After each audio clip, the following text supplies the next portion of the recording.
ইংরেজির দারুণ একটা শব্দ ফান্ডামেন্টালিস্ট।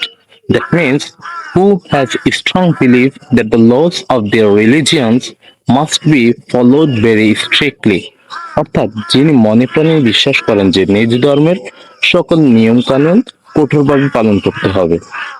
অর্থাৎ সহজ কথায় বলতে গেলে যিনি নিজ ধর্মের সকল কিছু পালন করে থাকে আমরা তাকে বলে থাকি ধর্মপরায়ণ লোক। অর্থাৎ যখন আমাদের সামনে এমন কেউ থাকবে যিনি নিজ ধর্মের প্রতি অনেক দায়িত্বশীল এবং নিজ ধর্মের সকল নিয়ম কানুন মেনে চলে, তখন আমরা তাকে বলতে পারি ফান্ডামেন্টালিস্ট, যার মানে হচ্ছে ধর্মপরায়ণ লোক। তাহলে আমার সামনে যদি কোনো লোক থাকে যে তিনি ধর্মের প্রতি অনেক অবিচল এবং অটুট রয়েছেন, তখন আমি তাকে বলতে পারি ইউ আর এ ফান্ডামেন্টালিস্ট।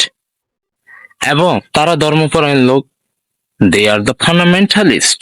রহিম একজন ধর্মপরায়ণ ছেলে, রহিম ইজ এ ফান্ডামেন্টালিস্ট গায়।